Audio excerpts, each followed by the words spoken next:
My name is Jamil. We're here at the BGC Bonifacio Global City. So maghahanap tayo dito ng pwede natin ma-interview. Saan ba dito? Halika, maglalakad-lakad tayo. Dito. Hi, good afternoon. I'm Jamil. Nag-vlog kami dito. Quick question lang. Yes po. If there is one thing na gusto nyong puntahan na tourist destination dito sa Pilipinas, either Boracay, Siargao, or Palawan, ano yon at bakit? Siguro yung Siargao kasi di ko pa siya napupuntahan. Pero nakapunta ka na ng Boracay at Palawan. Yeah, oo. Palawan. Bakit Palawan? Amazing yung itsura. Tsaka para siyang drawing lang, ganun. Parang ma-amaze ka kapag nakita mo. I like your outfit. Sino ba yung fashion icon mo? Si ano po, Drake. Bakit siya? Malupit eh. Malupit siya mag-rap eh. Ano yung tawag sa fashion na yan? Hindi ko po alam eh.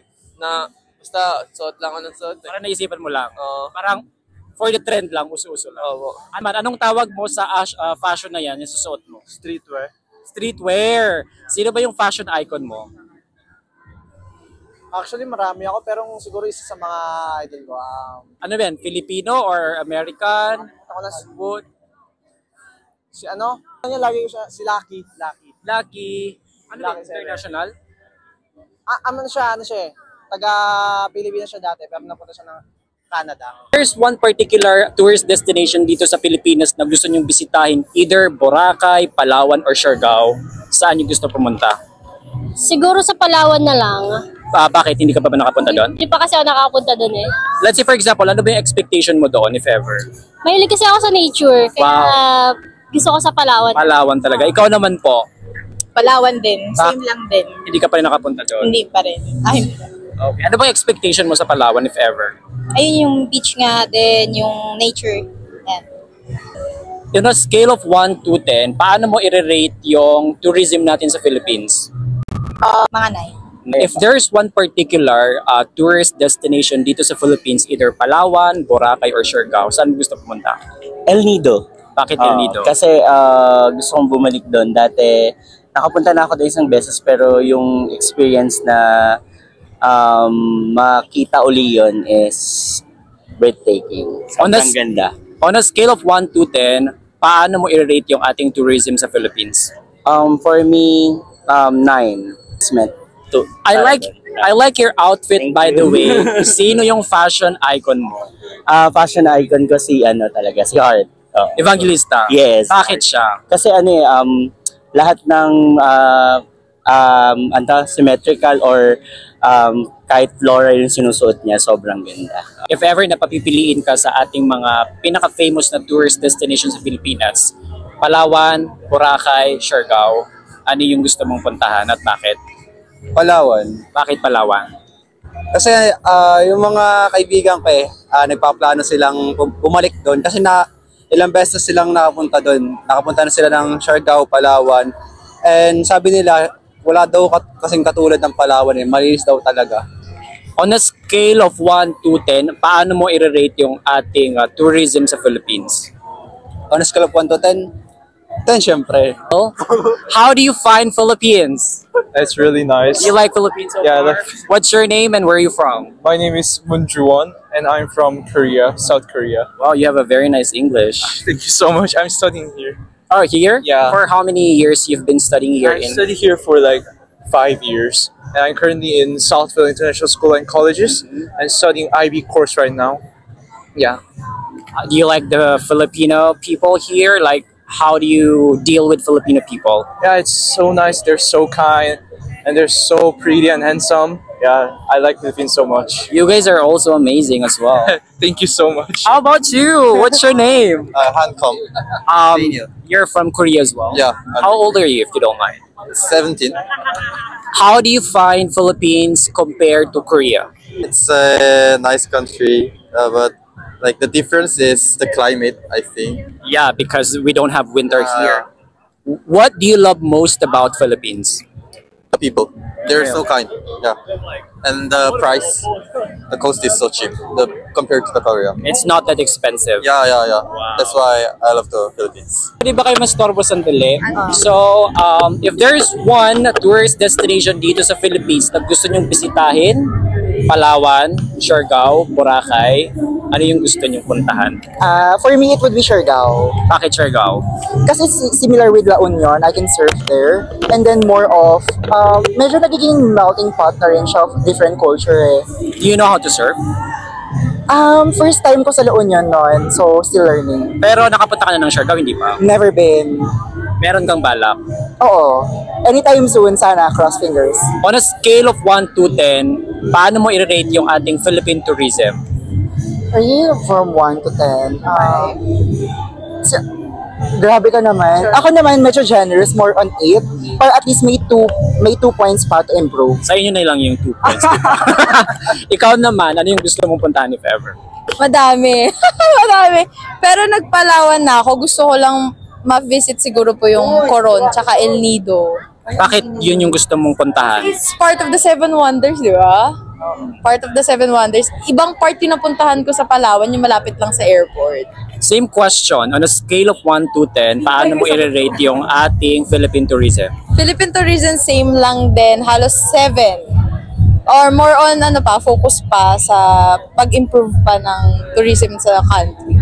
Kasi parang kulang pa eh. Kasi mostly ang pinupuntahan ng foreigners is yan, BGC. Parang focus pa sa mga beaches natin. Yeah. Hello, magandang hapon sa inyong lahat. Ang gaganda naman ng mga outfit ninyo. Ang pangalan mo? Christian po. Christian. Mark Ben po. Ano bang inspiration mo sa outfit mo na yan? Sorry. Ano ang inspiration mo? Ano, ikaw, sino ba yung fashion icon mo? Sino ba? Paano mo i-describe yung outfit mo ngayon? Ano po? Isa nila po na describe ko. Okay. Ikaw tol. Paano mo i-describe yung outfit mo ngayon? Ang ganda eh. Hindi mo pa i-describe? Ito. Parang gusto ko yung necktie mo.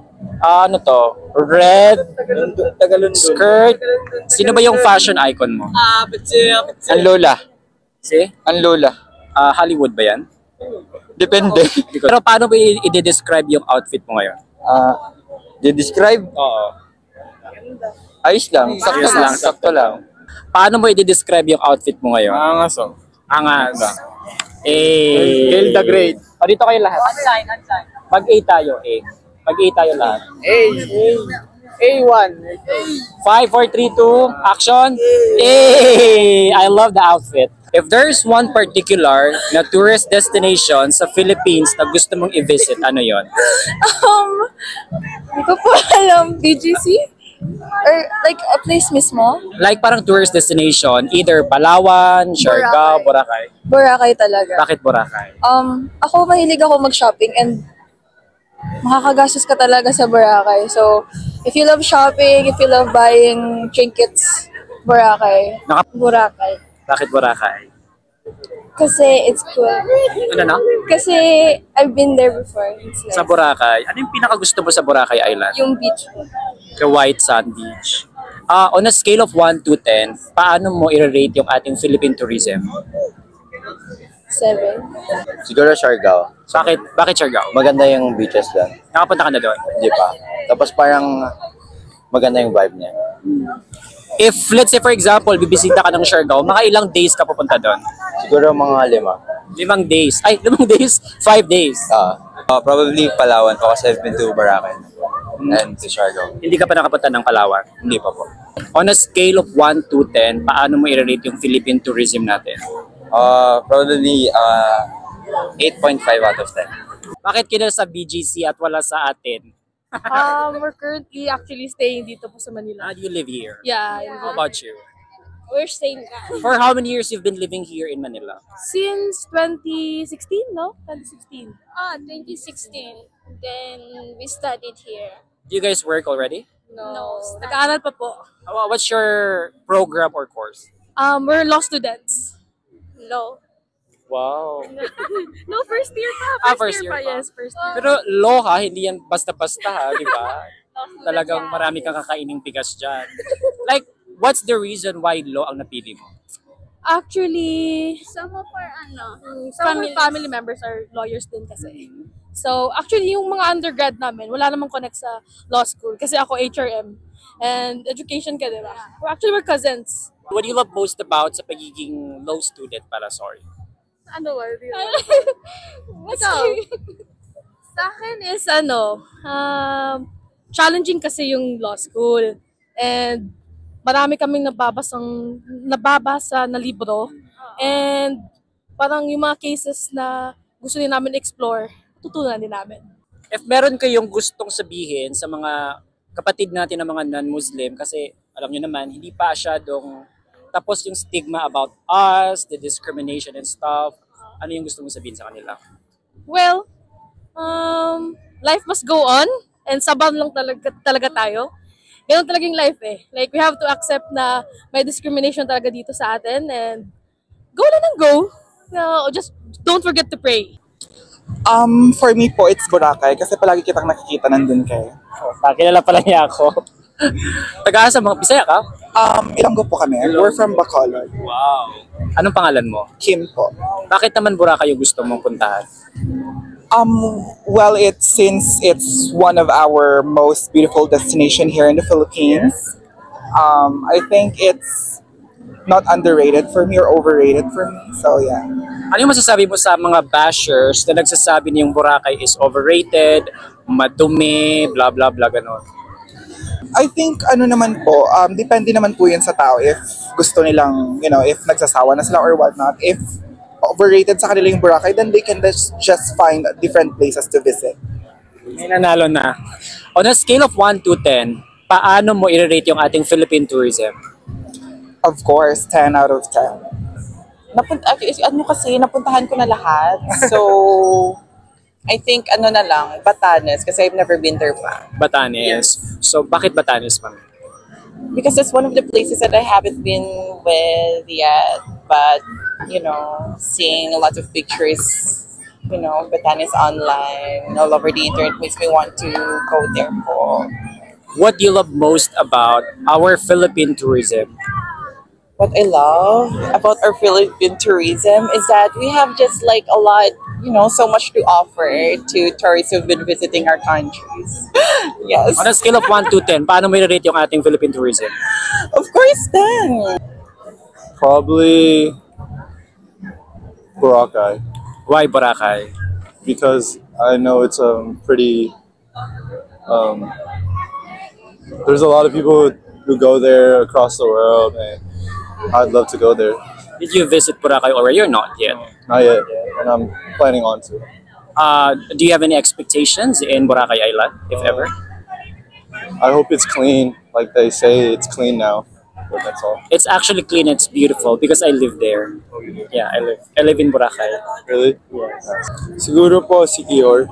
Si Kihor, interesting. Bakit? Marami ako nakikitang videos about it na maganda, gano'n. So, yun lang. So, Paano mo i-rate yung ating Philippine tourism on a scale of 1 to 10? 5, 6, gano'n. Kalimutan ko yung name pero sa parang dulo siya ng Luzon. Batanes? Yun. Bakit Batanes? Parang makita ko lang kasi yung view, parang sobrang ganda lang pumunta doon or parang ma-appreciate yung nature, gano'n. How would you rate our Philippine tourism on a scale of 1 to 10? Siguro 9.